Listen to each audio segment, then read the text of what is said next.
Bien, bonsoir. Je suis très heureux de pouvoir revenir à Arles. J'étais venu l'an dernier.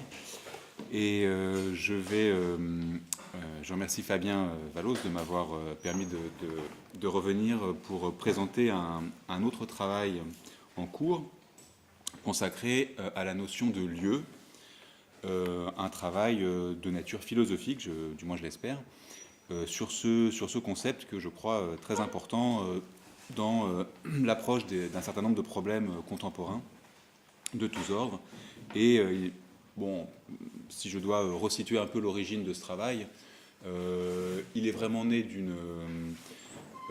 son point de départ est vraiment photographique, c'est-à-dire que c'est en voyant des séries d'images photographiques à l'occasion d'expositions, de catalogues, de livres, que je me suis rendu compte à quel point la photographie s'immisçait dans les lieux. Bon, donc ça, c'était vraiment un point de départ, bon, c'est factuel, si vous voulez, et anecdotique, mais qui m'a un peu alerté sur la capacité qu'a un certain usage de la photographie de rendre compte de la particularité des lieux.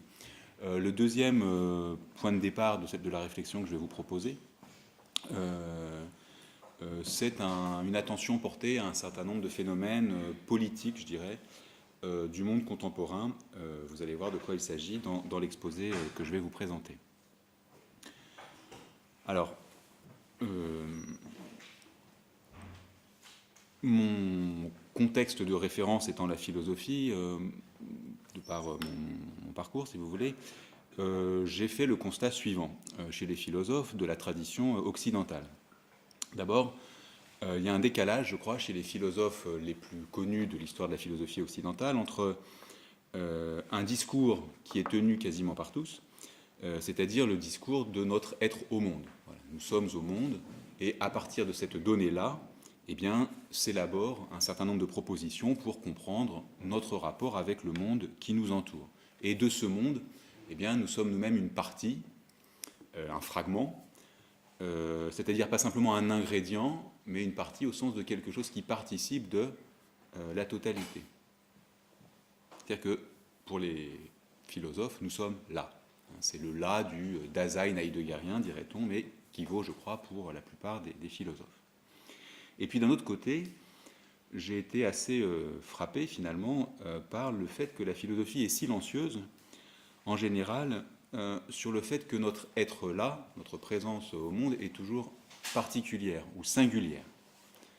C'est-à-dire que c'est toujours dans des lieux particuliers, et c'est là qu'arrive la notion de lieu, c'est toujours dans des lieux particuliers que nous sommes au monde, que se développent et s'exercent nos facultés de perception, de jugement, à tous les niveaux, que ce soit esthétique, moral ou politique même. En d'autres termes, c'est toujours ici que nous sommes là. Voilà, d'où le titre de l'exposé. Notre être au monde est d'abord et avant tout un être au lieu, finalement. Et donc, le lieu est une chose assez étrange à penser. Pourquoi ? Eh bien, c'est toujours par lui, et donc par son côté partiel, que nous avons accès à la totalité, et c'est en même temps ce qui nous refuse l'accès à la totalité de fait d'être partiel, du fait d'être partiel. D'une certaine manière, il n'y a pas d'être au monde sans être au lieu, et en même temps, être au lieu nous refuse, ou nous interdit, ou nous empêche l'accès au monde. Alors, je dis nous entrave ou nous empêche d'accéder au monde, mais ce n'est pas tout à fait juste, on va voir pourquoi. Ça n'est vrai qu'aussi longtemps qu'on pense le lieu, comme l'a fait la tradition philosophique que je vais exposer de façon un petit peu synthétique au début de mon exposé. Et à l'horizon de la question du lieu, je crois que se pose évidemment la question de l'articulation entre le lieu et donc son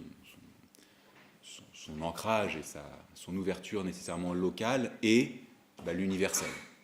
C'est-à-dire que qu'est-ce que c'est que cette partie et comment se relie-t-elle au reste du monde, c'est-à-dire à l'être au monde. Comment le lieu nous met devant la difficulté de penser, si vous voulez, les rapports du local et de l'universel. Nous sommes toujours dans du local, mais alors qu'est-ce que c'est que cet universel dont la philosophie nous parle et comment s'articulent, si vous voulez, les lieux entre eux. Donc, pour comprendre ce nœud de questions et de problèmes, il faut revenir à une question première qui est qu'est-ce qu'un lieu, tout simplement. Des lieux, nous connaissons la force. C'est l'expérience commune de la familiarité des lieux, par exemple ceux de l'enfance, où nous forgeons les repères de notre sensibilité, au sens le plus large du terme, les repères de notre perception esthétique, au sens large du terme également. Les lieux de notre enfance, notamment, impriment en nous une sorte de topographie intérieure qui nous marque très longtemps, voire toujours.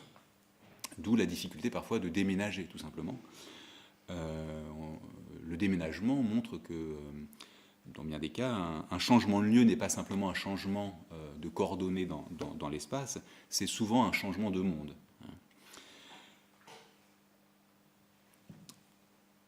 L'importance des lieux sur l'expérience personnelle se note aussi, je crois, à un niveau plus global et collectif, au sens où le lieu semble faire aujourd'hui l'objet, si vous voulez, d'une sorte de crise.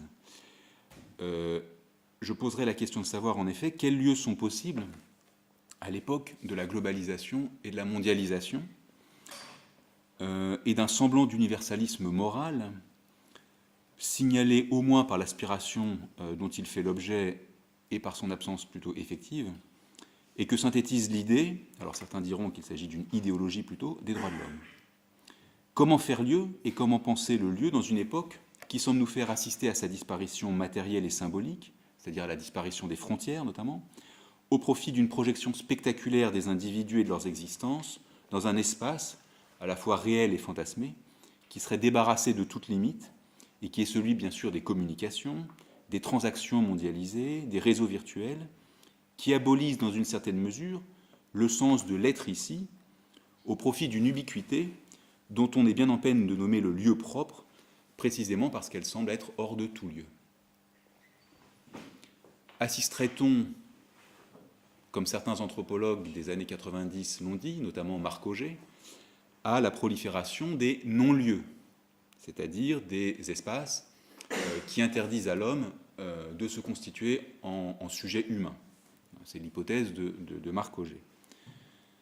Serait-on en train de vivre l'époque de l'adieu au lieu, c'est-à-dire d'une sorte de délocalisation généralisée? Ou bien, autre hypothèse, qui a plutôt ma faveur, ne serait-on pas plutôt en train de vivre une époque de refonte des lieux qui invite à une exigence et une pratique nouvelle liées à l'apparente abolition des frontières, mais en réalité leur reconfiguration sous d'autres formes?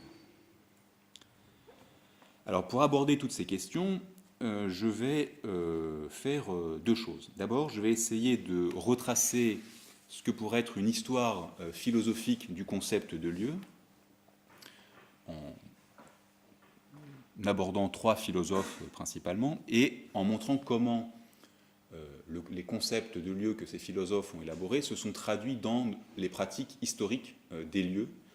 Vous verrez de quoi il s'agit. Et puis ensuite, à la fin de l'exposé, j'aborderai comment l'image photographique a sa part importante à jouer pour la compréhension du lieu à un niveau extrêmement, je crois, fondamental. Alors, je vais esquisser donc à grands traits, si vous voulez, une histoire philosophique du lieu, et la caractéristique principale de cette histoire, c'est que finalement, la pensée commune du lieu en Occident, c'est de dire que le lieu est identitaire. Au fond, le lieu est un espace identitaire. Alors, je vais amener cette idée progressivement. D'abord, en parcourant la littérature sur la question, je me suis rendu compte que le lieu faisait l'objet d'une situation théorique assez étrange. Il était à la fois très présent et très absent. Il est présent dans les sciences humaines en général. Il y a une science qui est la science du lieu, c'est la géographie. Paul Vidal de la Blache, le père de la géographie, je dirais, contemporaine en France, a défini la géographie, non pas comme la science des espaces, mais comme la science des lieux, c'est-à-dire l'interaction de l'homme avec un espace toujours particularisé, l'homme étant à la fois modifié par l'espace qu'il habite et modifiant ce même espace, le jeu de l'interrelation aboutissant à des espaces nouveaux qu'on appelle des lieux. Toutefois, certains géographes regrettent la coupure de la théorie des lieux, donc de la géographie, avec une reprise philosophique qui lui donnerait toute son importance d'une certaine manière. Les géographes étudient des lieux particuliers, mais ce qu'est le lieu, la définition de sa nature ou de son essence, reste une question pour le philosophe. Alors j'ai évoqué la géographie. Dans les années 70 également, depuis les années 70 également, la théorie littéraire s'est emparée de la question du lieu. On trouve ça aussi beaucoup, évidemment, en anthropologie. Mais la philosophie est restée singulièrement muette sur ce sujet. Alors il a fallu quand même que je débusque quelques-uns pour voir pourquoi il en était ainsi. Et les noms que je vais évoquer maintenant devant vous sont les suivants. Platon, Aristote et un grand saut dans le temps, Heidegger. Alors je vais présenter un petit peu, si vous voulez, la façon dont chacun de ces philosophes a présenté ou pensé le lieu et ce que nous pouvons en retirer pour une pensée du lieu et peut-être son dépassement. Alors je commence par Platon. Platon va penser le lieu à la lumière d'une enquête sur la nature du monde dans son ensemble. Et le texte de référence pour cette question-là, c'est le dialogue de Platon qui a été le plus étudié dans l'Antiquité et au Moyen-Âge, c'est le Timée. Le Timée raconte, le Timée étant le nom d'un des personnages de ce texte, Timée raconte comment le monde a été créé, tout simplement. Alors, ce récit de la fabrication du monde est le suivant. Platon explique que finalement, un démiurge, c'est-à-dire un artisan, s'est inspiré d'un modèle de l'univers, un modèle intelligible, donc accessible uniquement par le travail de la pensée, et en a produit une copie matérielle ou sensible. Et Platon pose la question de savoir, mais comment finalement relier ces deux, le modèle et sa copie, si vous voulez, où situer la copie. La copie, on la produit, le démiurge va la produire, mais il faut bien qu'il l'installe quelque part. Et c'est là qu'intervient un troisième terme auquel Platon va donner une consistance philosophique très importante. Ce troisième terme, dont je pense qu'on peut le considérer comme un équivalent du lieu, c'est ce que Platon appelle la chora.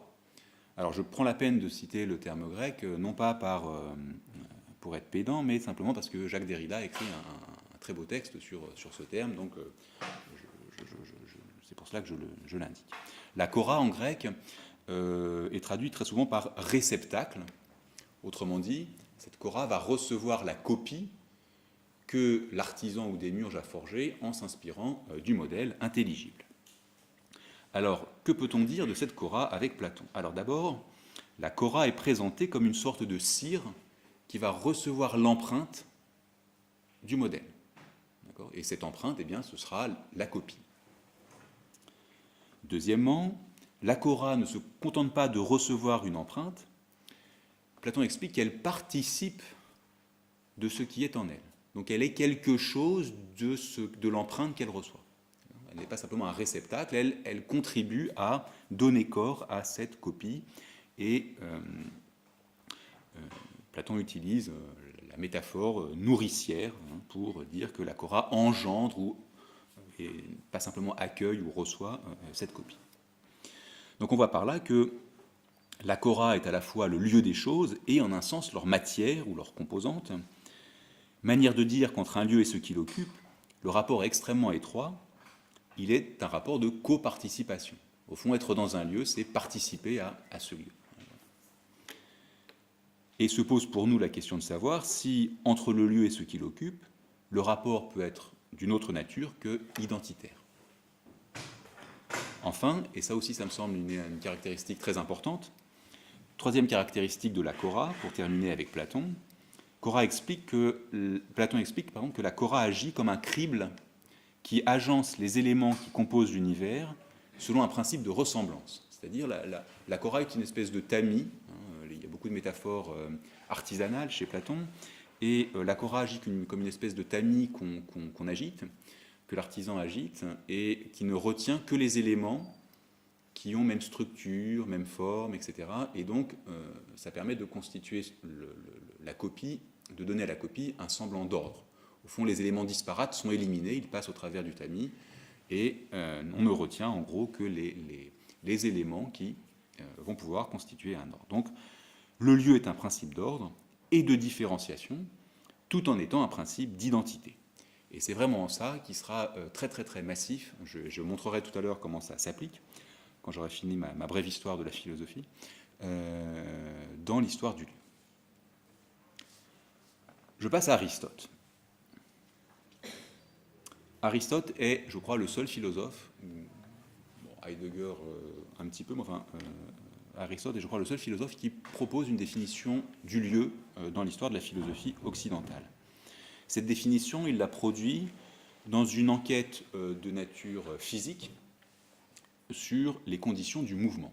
Aristote est le grand penseur occidental du mouvement, et il s'intéresse à la question du lieu dans un passage de son livre qui s'appelle La physique, tout simplement, donc l'étude du mouvement naturel. Et le texte dans lequel Aristote évoque le lieu est un texte extrêmement complexe, très difficile d'interprétation. Bon, il y a des débats interprétatifs dont je préfère vous épargner. Il est en discussion avec d'autres écoles philosophiques de son temps, certains allant même jusqu'à nier, par goût de la querelle et de la polémique, que le lieu n'existe pas. Donc les choses on peut démontrer, certains démontraient, notamment Zénon, que les choses n'avaient pas de lieu et donc les choses n'existaient pas. Donc alors, évidemment Aristote est un peu outré et va montrer que le lieu est bien quelque chose, et c'est là qu'il produit sa définition. Alors quelle est cette définition ? Aristote va donner du lieu trois caractéristiques, lui aussi. D'abord, le lieu est une certaine limite des corps. Alors que veut dire limite ici ? Tout corps a une limite. C'est une idée un peu commune, mais enfin tout corps a une limite. Limite ici ne signifiant pas ce qui entrave ou ce qui empêche, mais ce qui définit, ce qui circonscrit pour définir. Ce qui définit quelque chose. Deuxièmement, le lieu est immobile. C'est-à-dire qu'un corps peut changer de lieu, mais le lieu, lui, en tout cas, est immobile. Il suit, si vous voulez, le corps qui l'accompagne. Et troisièmement, c'est une caractéristique qui me semble aussi très importante, Aristote explique que le lieu est séparable par la pensée du corps dont il est le lieu. C'est-à-dire qu'au fond, on peut tout à fait, par une expérience de pensée assez facile à faire, on peut évidemment séparer un objet ou une chose du lieu qu'il occupe. Et donc on a la chose et le lieu. Donc on voit une espèce d'emboîtement de toute chose dans son lieu.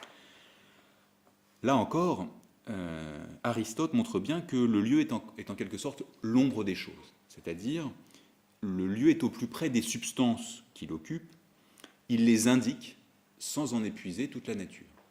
Donc là encore, vous avez ce que j'appelle une matrice, Aristote entre pleinement, si vous voulez, dans la matrice identitaire de la définition du lieu, puisque le rapport entre le lieu et ce qu'il occupe est extrêmement étroit. Vous ne pouvez pas, hormis par la pensée, séparer le lieu du corps qui l'occupe. Alors, avec un grand écart temporel, je passe à Heidegger, qui va lui aussi évoquer le concept de lieu dans différents textes. Tout d'abord dans Être et temps, en 1927, et puis de façon, je crois, un petit peu plus aboutie, dans deux textes connus. Le premier, Bâtir, habiter, penser, de 1951, et puis dans un texte encore plus tardif qui s'appelle L'art et l'espace, de 1969. L'idée, si vous voulez, principale, qu'il me semble qu'on peut trouver chez Heidegger concernant le lieu, c'est que Heidegger prend la peine d'abord de rappeler que nous ne sommes pas au lieu comme des choses dans un contenant. Un lieu n'est pas simplement un contenant qui nous recevrait ou dans lequel on placerait des objets, mais bien plutôt à l'inverse, avec cette démarche assez caractéristique d'Heidegger, c'est bien plutôt le contraire qui se passe, si vous voulez. Les lieux s'ouvrent ou sont lieux à partir de quelque chose qui les ouvre comme tels. Alors, qu'est-ce qui ouvre les lieux ? Que faut-il pour qu'il y ait des lieux, d'une certaine manière ? Heidegger va évoluer, si vous voulez, dans la réponse qu'il apporte à cette question. À l'époque d'être étant, et je parle sous le contrôle de Fabien, à l'époque d'être étant, eh bien, c'est le Dasein, l'être là, l'homme dans sa présence au monde qui ouvre les lieux. Là où il y a homme, il y a s'ouvrent les lieux. Effectivement, les hommes vivent, enfin nous vivons, dans des communautés, en famille, dans des sociétés, etc., où le fait d'être là ouvre nécessairement la question d'un lieu, et les lieux dans leur matérialité. À partir de là, Heidegger va donner à la notion d'habiter un sens très important. Habiter n'est pas simplement se loger, au sens fonctionnel du terme, c'est aussi, et surtout, et avant tout pour lui, asseoir notre présence au monde, qui ne se limite pas à une position physique dans l'espace tridimensionnel, mais qui engage un rapport de signification actif avec les lieux toujours particuliers dans lesquels nous nous trouvons. Au fond, quand nous sommes là, eh bien, nous n'occupons pas simplement des coordonnées dans l'espace, nous engageons avec le lieu qui est là, nous ouvrons le lieu qui est là à une signification. Progressivement, la position d'Heidegger va s'élargir d'une certaine manière, puisque ce ne sera plus simplement l'être là, ou le Dasein, qui ouvrira les lieux, mais les choses elles-mêmes. Ce sont les choses, qui ouvrent les lieux par le réseau de relations qu'elles tissent. Et Heidegger prend l'exemple d'un pont qu'on va construire entre les deux rives d'un fleuve. Et il explique que finalement, le pont n'arrive pas dans un lieu, mais c'est le pont qui va faire le lieu. C'est le pont qui va faire lieu entre les deux rives de ce fleuve et ouvrir, en quelque sorte, un lieu qui n'existait pas avant lui. Voilà. S'il se montre attentif à l'idée qu'un lieu est toujours de l'ordre d'une particularité sensible, qui est susceptible d'une infinie variation, Heidegger aboutit toutefois encore à l'idée qu'il y a une identité entre les choses et les lieux. Autrement dit, là encore, nous sommes dans une grande matrice identitaire pour penser le lieu tel qu'elle a été inaugurée par Platon et par Aristote. Alors, je passe maintenant à la question de savoir qu'est-ce que cette pensée philosophique du lieu, dont je m'excuse du caractère extrêmement synthétique, comment cette pensée identitaire du lieu, telle qu'elle a été tissée par quelques grands noms de la philosophie, s'inscrit-elle effectivement dans les lieux que nous connaissons? Autrement dit, comment s'est géographisée cette pensée du lieu, dans les lieux vécus, entre guillemets. Alors je vais reprendre, si vous voulez, point par point, par souci de clarté. D'abord, dans le sillage de Platon et de l'idée de coparticipation des lieux à ce qui est en eux, on peut dire que le lieu nous habite autant que nous l'habitons. Et vous avez une trace très importante de cette idée-là eh bien dans toutes les théories qu'on appelle les théories du climat, les théories de l'influence du climat, qui remontent finalement à Hippocrate. Au fond, le médecin Hippocrate et l'école hippocratique, plus exactement, a développé toute une théorie où, au fond, les individus sont perçus et les sociétés sont perçues à travers un ensemble de déterminations géographiques qui influent non seulement sur leur disposition physique, physiologique, mais aussi sur leur disposition morale. Là, nous avons vraiment cette interpénétration entre le lieu et ceux qui les occupent. Donc, cette théorie des climats va être une théorie qu'on va retrouver sous différentes formes, notamment chez Montesquieu, l'influence des climats. Et je ne vous résiste pas à vous citer ce bref propos de Balzac dans sa théorie de la démarche. Voici ce que dit Balzac, pour montrer finalement, phrase dont on pourrait tirer l'idée que les lieux façonnent jusqu'à nos perceptions et notre corps. Balzac écrit la chose suivante. Les marins ont les jambes séparées, toujours prêtes à fléchir, à contracter. Obligés de se dandiner sur les tillacs pour suivre l'impulsion de la mer, à terre, il leur est impossible de marcher droit. Ils louvoient toujours, aussi commence-t-on à en faire des diplomates. Donc, je trouve ça assez savoureux de voir comment, finalement, jusque dans la façon de marcher du marin, le lieu qu'est le bateau sur la mer a un impact sur son corps, et Balzac en tire évidemment un propos moral et politique assez critique. Dans cette lignée identitaire de coparticipation, on peut aussi dire que les lieux façonnent nos sentiments. L'architecture a pu être ainsi pensée comme un art du bonheur, c'est-à-dire comme une façon d'inscrire dans les lieux des valeurs, ou plutôt de constituer les lieux en support et promoteur de certaines valeurs. Alors je renvoie très brièvement au livre d'Alain de Botton, L'architecture du bonheur, dans lequel effectivement il montre que derrière l'architecture il y a des enjeux moraux, c'est-à-dire que les sociétés édifient leur bâti avec à l'arrière-plan, de façon intentionnelle ou pas, plus ou moins réfléchie ou pas, un certain nombre de dispositions morales et éthiques qui influent sur eux en retour, évidemment. Nous sommes aussi façonnés par l'environnement architectural dans lequel nous vivons. Aristote est le lieu comme limite. Qu'est-ce que cela a donné, si vous voulez, dans la géographisation des lieux? Eh bien, il y a d'abord cette idée qu'il n'y a pas de lieu sans frontières. Le lieu est toujours pensé comme un espace délimité avec sa frontière matérielle ou symbolique, qui sert toujours à définir un lieu propre, reconnu, qui fait l'objet d'une appropriation qui le qualifie en le délimitant. Il y a là un acte anthropologique, si vous voulez, ancestral. Dans l'Antiquité, on traçait le pomerium, c'est-à-dire une enceinte, un tracé qui suivait le contour de l'espace, qui délimitait l'espace de l'habitat, en l'inscrivant dans un enclos sacré, interdit aux pratiques guerrières. C'est-à-dire que tracer la limite du pomerium dans les cités anciennes, eh bien, c'était finalement ouvrir un espace pour l'habitat humain en séparant les fonctions. Le guerrier est exclu de la fertilité et de la production des richesses, si je reprends les catégories de Georges Dumézil. Rien de plus identitaire en ce sens que le chez-soi, évidemment, dont l'enjeu très important, quelle est l'importance du chez-soi comme lieu?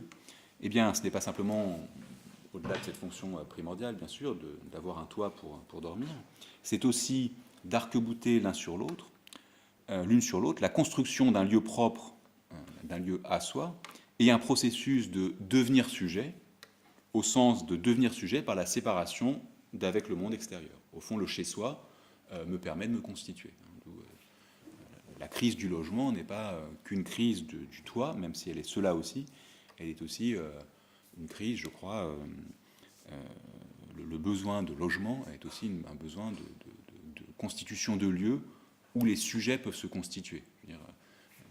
La difficulté de vivre dans des espaces mal conçus, au-delà des problèmes sanitaires que cela entraîne, est aussi une question d'espace à soi, c'est-à-dire d'espace de soi, d'une certaine manière. Ce que Virginia Woolf expose très bien dans un ouvrage qui s'appelle Une chambre à soi. Au fond, qu'est-ce qu'il faut pour devenir une grande romancière? Eh bien, il faut déjà avoir un espace où on peut écrire. Et elle renvoie à la question de l'inégalité des hommes et des femmes dans la société de son temps, et effectivement, le fait d'avoir un espace à soi permet de devenir soi aussi. Donc le lieu, encore comme limite, joue son rôle. Heidegger. Cette identité entre les choses et les lieux, on pourrait la retrouver, dont Heidegger a parlé, on pourrait la retrouver dans quelque chose qui parcourt là encore les sociétés, qui est une donnée anthropologique, mais dont je vais présenter la dimension peut-être un peu plus marquée dans l'architecture. C'est l'idée de génie du lieu. Au fond, le génie du lieu est l'expression non philosophique, mais plutôt anthropologique, de ce qu'Heidegger nous a proposé. Qu'est-ce que c'est que le génie du lieu? Le génie du lieu est cette espèce de je ne sais quoi qui singularise un lieu. Cela ne désigne pas nécessairement sa beauté. les lieux peuvent avoir leur génie sans être nécessairement des lieux plaisants à voir. Le génie du lieu, c'est plutôt la personnalité du lieu. Et beaucoup de mythologies, évidemment, assignent des génies ou des esprits aux lieux, le génie de la forêt, le génie des eaux, etc. Cette idée du génie du lieu a été reprise de façon délibérée dans certaines théories de l'architecture, et notamment par Christian Norbert Schulz, dans un livre qui s'appelle Genius Loci. C'est un livre où cet architecte expose sa conception de l'architecture dans un héritage heideggerien explicite. Les premières pages de l'ouvrage sont consacrées à Heidegger. Et voici ce qu'écrit Christian Norbert Schulz. Je cite: « Dans l'Antiquité, le genius loci, l'esprit du lieu, est considéré comme cette réalité concrète que l'homme affronte dans la vie quotidienne. Faire de l'architecture signifie visualiser le genius loci. Le travail de l'architecte réside dans la création de lieux signifiants qui aident l'homme à habiter. » On retrouve le terme d'habiter que j'avais commenté à propos d'Heidegger. Je termine la citation. « Le but essentiel de la construction architecturale est de transformer un site en un lieu, ou plutôt de découvrir les sens potentiels qui sont présents dans un milieu donné a priori. » Alors, je ne discuterai pas en détail cette idée de l'architecture. Je soulèverai simplement quelques questions. Que désigne Christian Norbert Schulz par les sens potentiels qui sont présents dans un milieu donné a priori? Ces sens potentiels sont-ils les mêmes pour tout le monde? Comment identifier le génie du lieu? Il faut bien comprendre que la préoccupation de Christian Norbert Schulz, c'est d'identifier un site, mettons un site naturel, et de faire une proposition architecturale qui aille dans le sens du génie de ce lieu naturel. Donc la grande question qui se pose à lui, c'est comment, en vertu de... Enfin, la question que je lui pose plutôt, parce qu'il n'y répond pas finalement dans son livre, quel est le critère qui me permet de trouver l'adéquation entre ma proposition architecturale et ce lieu? Après tout, diverses constructions seraient possibles, diverses propositions seraient possibles. Alors, bon, je ne vais pas polémiquer ou entrer plus avant dans la discussion, mais en tout cas, vous avez effectivement, là encore, dans l'héritage heideggerien, cette idée que l'architecture, notamment, va édifier le lieu sur la base d'une intime relation entre le lieu et les objets qui l'occupent. Encore une fois, nous sommes dans une pensée très très identitaire du lieu. Alors j'en viens maintenant à ma proposition, parce que, comme vous l'avez senti, je crois que cette pensée identitaire du lieu est extrêmement forte et très juste par certains aspects, mais qu'elle ne nous aide pas à penser ce que l'histoire nous impose de penser, c'est-à-dire aujourd'hui finalement une crise des lieux.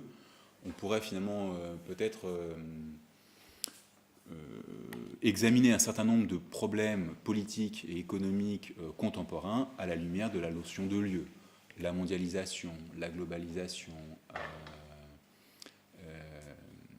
excusez-moi, la question de l'immigration, le drame des réfugiés, etc. Donc, la question du manque d'hospitalité dans les pays qui devraient accueillir les réfugiés, etc.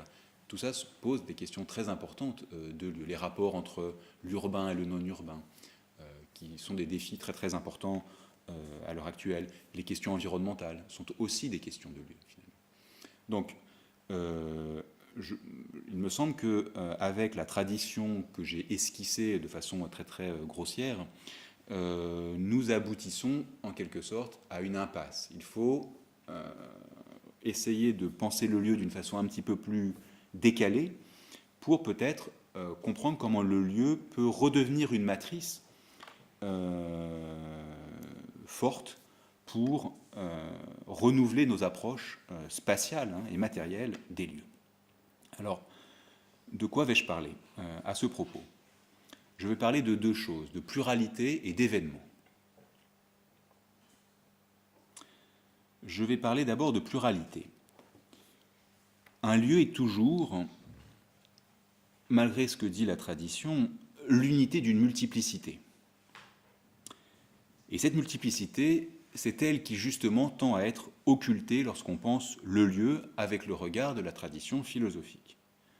L'unité de la multiplicité, c'est véritablement une formule platonicienne. Le monde est multiple, Platon étant celui qui cherche à penser l'unité de ces multiplicités. Qu'est-ce qui fait que l'on peut dire que cette personne est belle, ce paysage est beau, ce tableau, cette musique? Qu'est-ce que c'est que le beau qui rend compte des usages multiples du concept de beauté dans des objets chaque fois particuliers? Donc Platon va partir de la multiplicité et amener à penser ce que c'est que, ou montrer que pour que cette multiplicité soit pensable, il faut bien qu'il y ait de l'unité derrière. Il faut bien qu'il y ait du beau pour dire qu'une personne est belle ou qu'un paysage est beau. Bon. Oui, mais cette multiplicité, très bien, mais cette multiplicité est quand même là. Et c'est à elle que nous avons affaire. Alors, en quoi y a-t-il multiplicité dans les lieux? Eh bien, je crois qu'il y a multiplicité des expériences et des faits qui s'y déroulent, avec pour pendant la multiplicité des points de vue à partir desquels le lieu est perceptible, descriptible, intelligible. Et je jette là déjà une amorce vers la photographie, puisque je parle de point de vue et de pluralité de points de vue sur un même objet. Envisagé de l'intérieur, un lieu se prête à une pluralité d'investissements et d'interprétations, dont la gamme et la nature varient certes avec les individus ou les groupes qui s'y trouvent, mais aussi en fonction de sa structure, de sa nature et de son ampleur. Le caractère identitaire et unitaire du lieu s'en trouve non pas annulé, mais articulé à du multiple, qu'il faut prendre en compte pour comprendre qu'un lieu n'est peut-être pas finalement totalisable, ni seulement unitaire. Ses limites sont peut-être plus mouvantes qu'il n'y paraît. Alors je vous invite à lire ou relire un bref texte de Georges Perec pour comprendre cette question-là. Ce texte s'intitule « Tentative d'épuisement d'un lieu parisien ». Alors c'est un très beau texte de Georges Perec qui date de 1974 et ce texte fait bien saisir l'écart entre ce qu'est une approche globalisante et unifiante du lieu, comme celle de son génie, par exemple, que j'ai évoqué, et celle, d'un autre côté, de son expérience au cœur du multiple. Alors, que fait Perec? Perec tente de consigner, pendant 3 jours de suite, tout ce qui se passe sur la place Saint-Sulpice à Paris. Alors, il se rend dans un café, dans le même café 2 jours de suite, et puis le 3e jour, il va dans un autre endroit, mais toujours sur la même place. Et voici ce qu'il propose de faire. Il laisse de côté tout ce qui, de ce lieu, a déjà été documenté, que ce soit en texte ou en image. Sur la place Saint-Sulpice, il y a une église, il y a une fontaine, il y a des statues, donc tout ça a donné lieu déjà à production de documents. Donc, inutile de répéter. Et que propose Perec? Je cite, il propose de se pencher sur le reste, c'est-à-dire ce que l'on ne note généralement pas, ce qui ne se remarque pas, ce qui n'a pas d'importance, ce qui se passe quand il ne se passe rien, sinon du temps, des gens, des voitures et des nuages. Fin de la citation. Alors, ce qui n'a pas d'importance, dit Perec, c'est au fond une forme de contingence qui rend le lieu inépuisable en l'ouvrant à l'infinie variation du devenir. Et Perec, dans son texte, finalement, fait la liste de tout ce qui passe devant ses yeux. Alors ça donne lieu à des énumérations de couleurs, des énumérations d'objets, des énumérations de formes. Perec arrive à la conclusion que finalement, on ne peut pas dire la totalité de ce lieu. Autrement dit, ce lieu est inépuisable. D'où le titre du texte, Tentative d'épuisement. C'est Perec qui est épuisé, si vous voulez, avant d'avoir pu mener sa démarche à son terme. Le lieu n'est pas totalisable, le lieu n'a pas d'ordre non plus, déterminé. Il est une matrice qui produit des ordres, et le jeu de mots est intentionnel, des ordres et des désordres, mais des ordres multiples, toujours reconfigurés, jamais annulables, jamais assignables définitivement. Le lieu est inépuisable, semble dire Pérec. Il échappe en tant que totalité, sans pour autant perdre son unité. La place Saint-Sulpice reste la place Saint-Sulpice. Elle est repérable, identifiable. Mais pensée et vécue de l'intérieur, eh bien, elle se déploie en une totalité qu'on pourrait dire percée, d'une certaine manière. Deuxième point qui permet peut-être d'apporter quelque chose à une pensée, de compléter la logique identitaire du lieu, c'est l'importance de l'événement. Parler de génie du lieu, c'est figer le lieu, d'une certaine manière, dans un sens univoque. Au fond, le lieu est assigné à une espèce de forme esthétique unique, unitaire, indépassable. On oublie qu'au fond, dans les lieux, il se passe aussi des choses. On peut dire du lieu qu'il est une surface d'événement, et on peut même dire, je crois, que le lieu est événement. Le lieu est bien sûr ce qui accueille des événements, mais il est aussi ce qui fait l'événement, qui le constitue, pas seulement en lui donnant un cadre, mais en lui prêtant sa matière et sa forme. Et de ce point de vue, il est possible qu'un lieu résiste aussi à une forme d'objectivation, sous un sens unique, mais qu'il se prête là encore à une pluralité de points de vue et de perspectives. Alors, pour entrer un tout petit peu dans le détail, on peut distinguer deux cas de figure. Je vais prendre des exemples. Par exemple, il y a des lieux qui se prêtent assez spontanément, dirait-on, à l'événement. Par exemple, la mairie se prête au mariage et le stade à la victoire ou à la défaite. Le musée se prête à l'exposition et au vernissage et à l'émerveillement esthétique. Mais parce qu'ils sont faits pour ces événements, parce qu'ils sont finalisés d'une certaine manière en ce sens, ces lieux s'effacent derrière l'événement et ne leur fournissent qu'un cadre ou qu'une structure ou un décor. Le cas est différent lorsque, justement, quelque chose se passe qui échappe à la finalité ou à la fonctionnalité du lieu et qui donne alors au lieu son caractère pleinement événementiel. La modalité la plus courante de cette affaire-là, c'est la catastrophe. Finalement, si vous pensez aux stades les plus connus de la mémoire collective, ils sont souvent connus pour autre chose que pour des victoires sportives. Ce sont les défilés des jeunesses hitlériennes dans les stades de Nuremberg en 1933. C'est la mort tragique quand les stades s'effondrent, comme en Belgique en 1985, etc. Donc vous avez finalement là des lieux que la mémoire collective retient précisément comme lieu, parce que s'y est déroulé quelque chose qui ne correspond pas à la fonction de ces lieux, tout simplement. Alors bien sûr, les événements ont des régimes d'intensité différentes. Tout événement n'est pas de l'ordre de la catastrophe, heureusement. Il y a aussi des événements dans le déroulement de nos vies ordinaires, et ça renvoie directement aussi à ce qu'a dit Pérec dans le passage que j'ai commenté. Ce caractère événementiel du lieu explique en grande partie sa fonction et son sens politique. Vous aurez noté sans doute que l'occupation des lieux est devenue une forme d'engagement et de proposition politique, pas simplement de manifestation d'une idée ou d'un slogan, mais vraiment une forme de l'action politique. Je pense à Occupy Wall Street, à Quince Aimé, le mouvement des indignés en Espagne, et à Nuit debout en France, par exemple. Je pense également au mouvement des ZAD, les ZAD étant ces zones à défendre, comme celle qui concerne l'aéroport de Notre-Dame-des-Landes, où un ensemble de personnes finalement ont décidé d'occuper le lieu, qui était promis à un destin administratif et économique déterminé, fabriquer un aéroport, construire un aéroport, et puis qui ont décidé, eux, eh bien, d'empêcher, pour tout un tas de raisons, ce projet, et d'en proposer une autre version, du lieu. Dans tous ces mouvements, dont l'étude est extrêmement intéressante, il y a vraiment une utopie à l'œuvre. Une utopie qui se donne dans l'ici du lieu, un lieu qui est fait ou refait à cette occasion.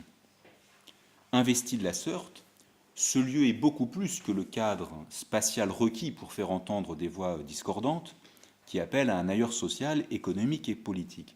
Ces lieux, c'est vraiment cet ailleurs ici, d'une certaine manière. C'est pour ça que c'est très important. Alors bien sûr, les lieux qui ont été choisis pour tous les mouvements que j'ai cités sont des lieux extrêmement symboliques. Les Nuits debout étaient bien sûr place de la République. Donc pas n'importe quel lieu, évidemment, qui a été désigné. Mais l'occupation du lieu va au-delà de la récupération, je dirais, de la charge symbolique portée par la place de la République. Elle est vraiment la création d'un ailleurs dans l'ici, d'un lieu extrêmement fameux et connu. Que ces mouvements n'aient pas été pérennes et que le lieu créé à l'occasion de ces mouvements n'ait pas pu perdurer ne change rien à leur intensité, celle d'une pratique politique tournée vers une démocratie dont l'horizontalité se déploie dans un espace repensé.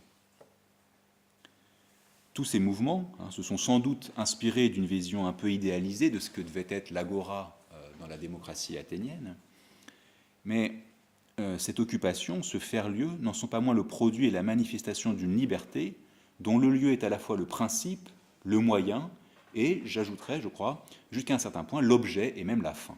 Au fond, je crois que ce qu'ont proposé ces mouvements, c'est une nouvelle manière de faire lieu ensemble. Je ne dis pas que ces moyens ne cherchaient qu'à repenser le lieu, bien sûr, mais qu'en tout cas, ils lui ont donné une part importante dans la façon d'exprimer leurs propositions en faisant autre chose qu'un simple cadre ou une simple condition de possibilité.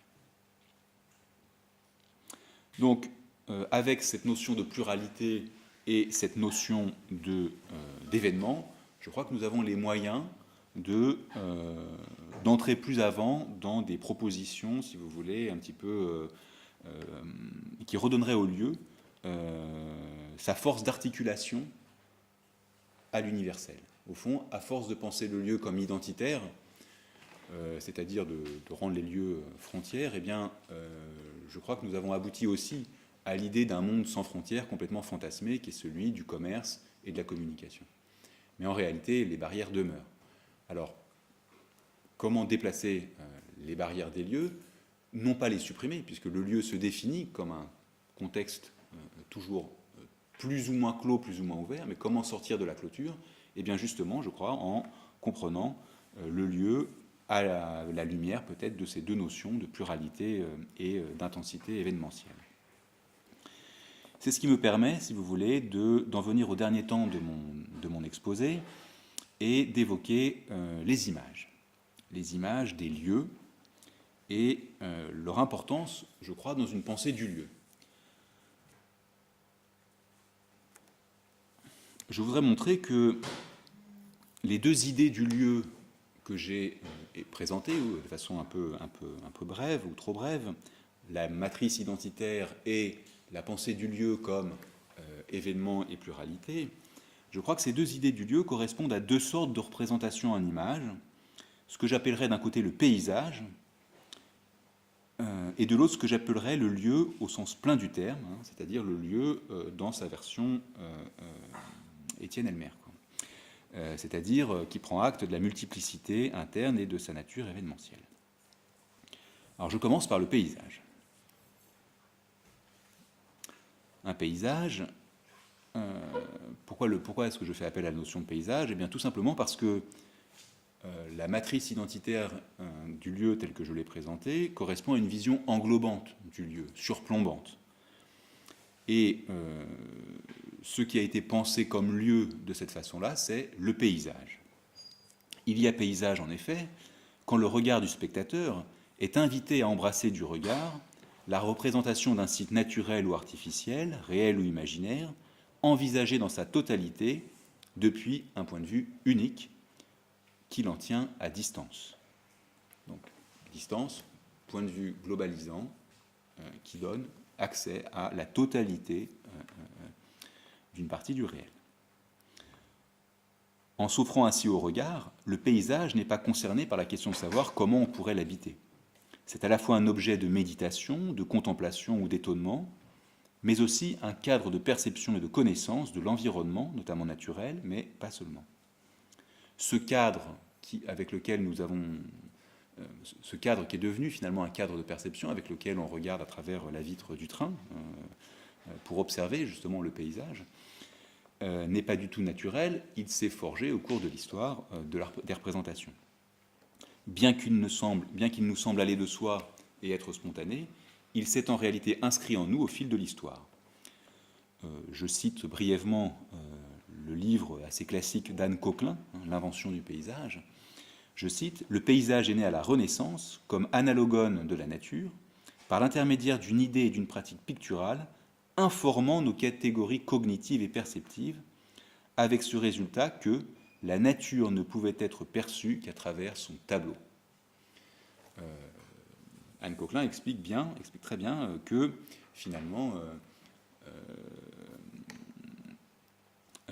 la création de la perspective a permis la formation d'un certain type de paysage et que ce que nous regardons avec nos yeux comme paysage par la vitre du train, encore une fois, nous vient précisément de cette histoire de la représentation que nous avons assimilée parce que finalement nous sommes habitués à voir ce genre de représentation. Donc il n'y a rien de naturel évidemment dans tout cela. Nous sommes informés, au sens de nous recevons la forme de ce type de représentation et de cette pratique picturale. Je termine la citation. La perspective théorisée par Alberti a été l'un des principaux outils de cette construction du paysage comme représentation de la nature et du monde dans une vision unifiée et unifiant par la suite le regard et la perception. Donc voilà pour ce que j'appelle le paysage, ou le lieu comme paysage. En revanche, il y a lieu au sens plein du terme lorsqu'on prend acte de la multiplicité des points de vue et des expériences auxquelles il se prête. Le lieu vient à l'image et à la représentation quand est mise en avant la structure ou la topographie d'un espace, dans une relative proximité, et non plus distance, avec le spectateur, qui lit cette topographie et qui peut y déployer un regard presque tactile, d'appréciation de la façon dont cet espace peut être habité ou est habité, dans lequel il peut projeter des possibles sans que cet espace soit forcément clos. C'est là que se joue, me semble-t-il, l'une des différences entre peinture ou tableau d'un côté et photographie d'autre part. Alors, j'ai tout à fait conscience du caractère extrêmement grossier de ce que je vais vous présenter, mais enfin, je crois que ça peut être opératoire, ou du moins ouvrir quelques pistes. Je dirais que le paysage relève du tableau et de la peinture, tandis que le lieu, dans la version événementielle et plurielle que je propose, me semble être plus spécifiquement photographique. Alors, je propose 3 arguments pour justifier ce partage. La différence des techniques, j'introduirai une nuance par la suite, et de rapport au visible, me semble être un argument important. La peinture compose ou construit un paysage depuis un point de vue englobant, distant, là où la photographie, ou du moins un certain usage de la photographie, bien sûr, capte un fragment de visible en situation, fait une sorte d'accroc dans le visible, en déchire un morceau depuis un point de vue toujours déterminé. La photographie a cette capacité à faire saisir la structure de détails complexe, la topographie toujours singulière et irréductible d'un lieu. Elle en respecte le caractère finalement pleinement local. À la différence du paysage pictural, l'image photographique du lieu n'est pas totalisante, elle est fragmentaire, elle ne propose qu'un point de vue qui n'a rien d'englobant. Deuxième argument, que j'ai légèrement évoqué dans l'argument précédent, la photographie n'est pas, comme la peinture, purement cosa mentale. Le photographe doit bien être sur place, dans le lieu, ou du moins proche de lui, ou avoir lui-même un lieu qui participe à la façon dont il va capter le lieu qu'il traduit en image. La présence du photographe à ce qu'il photographie me semble mettre à mal la notion de paysage, qui suppose, là encore une fois, de la distance. Dernier argument, de type historique et politique. Le paysage est contemporain de l'émergence d'un organe centralisé du pouvoir, ce qu'on appelle l'État, là où la photographie naît et se diffuse dans un contexte de société démocratique moderne qui laisse place à la multiplicité non hiérarchique des points de vue de tous les individus sur le monde. Autrement dit, je crois que le paysage, ce point de vue unique qui révèle une totalité organisée, c'est véritablement un analogone représentatif de la structure qu'est l'État qui naît à la Renaissance en Europe. La photographie, quant à elle, n'est pas simplement un procédé technique, mais, comme l'a bien montré, je crois, François Brunet dans son ouvrage L'invention de l'idée de photographie, une idée. Et cette idée a été inventée dans le contexte de la démocratie où les individus s'affirment et leur point de vue sur le monde également, hein, avec cette idée très importante que chaque point de vue vaut par lui-même.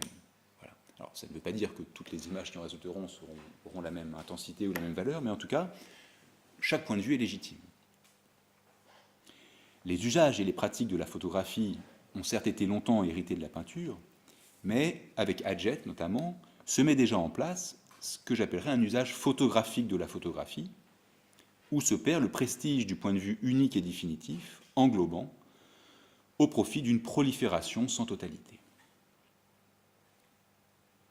Pour cette raison, le lieu me semble plus photographique et le paysage davantage pictural. Alors, je tout à fait conscience qu'une objection évidente et légitime serait de dire bien qu'il y a des photographies de paysages et des peintures de lieux. Des photographies de paysages. Vous êtes mieux placé que moi pour connaître cette histoire-là.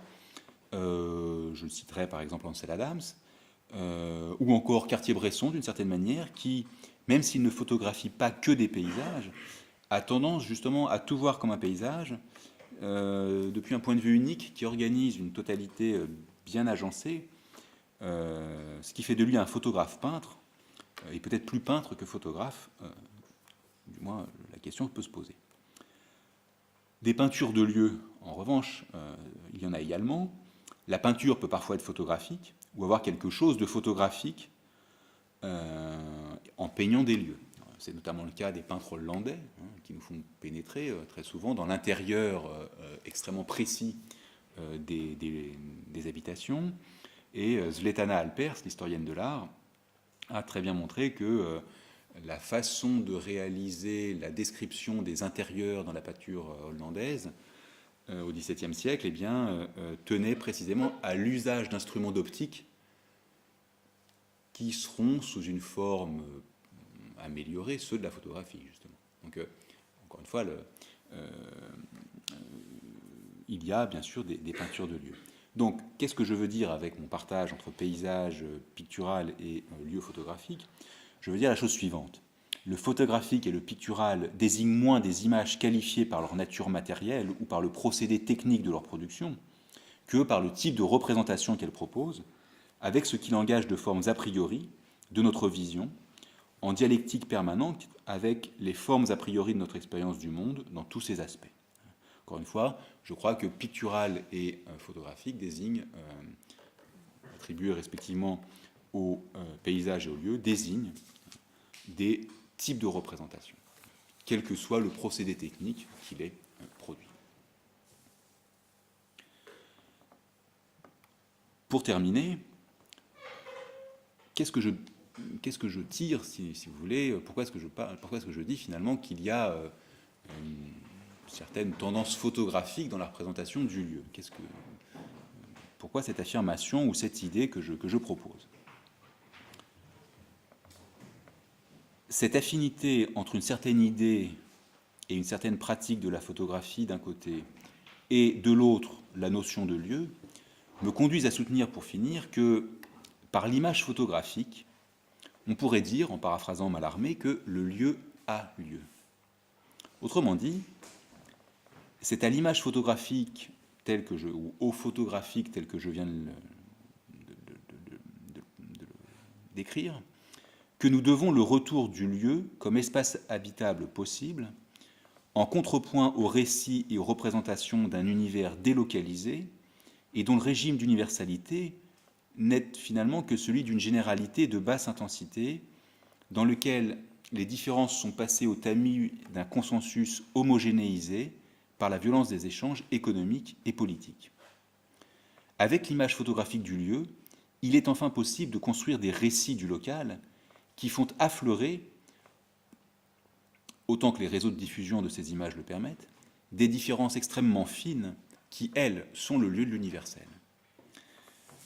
Qu'est-ce que je veux dire par là? Je veux dire la chose suivante. je crois que l'image est devenue, je ne suis pas évidemment le premier à le dire, hélas, je crois que l'image est devenue, si vous voulez, la scène du sens de l'époque moderne et surtout contemporaine. Dans un chapitre de Notre-Dame de Paris, Victor Hugo explique que le livre tuera l'édifice. Alors, qu'est-ce que ça veut dire? Ça veut dire que tout simplement, l'architecture jusqu'au Moyen-Âge était la scène du sens. C'est-à-dire que les hommes exprimaient leurs considérations symboliques, les plus fondamentales, dans l'architecture. Et puis a été inventée l'imprimerie. Alors bien sûr, on a continué à construire des édifices importants, avec un certain nombre de préoccupations urbanistiques, mais aussi symboliques, mais quand même, la quête du sens, la fabrique du sens, ne s'est plus faite, s'est déplacée. Elle ne s'est plus faite seulement dans les bâtiments, mais surtout et d'abord dans les livres. Voilà. Alors, pourquoi est-ce que j'évoque ça? Parce que je crois que le passage se fait aussi de l'écrit et du texte à l'image. Et d'ailleurs, pour faire écho à la présentation que j'avais faite l'an dernier, je crois que c'est la limite de cette présentation, c'est précisément de considérer l'image comme un texte. C'est-à-dire, sous quel paradigme je peux penser une image? Pour l'instant, c'est avec un texte. C'est comme un texte parce que finalement, nous sommes une civilisation du livre jusqu'à un certain point. Mais est-ce qu'au fond, est-ce que c'est vraiment un bon paradigme? Au fond, est-ce que j'ai eu raison de faire ma présentation l'an dernier? Je n'en suis plus si sûr un an après. En tout cas, ou du moins de la faire telle que je l'ai faite. En tout cas, le déplacement, si vous voulez, de la scène du sens vers l'image me semble très importante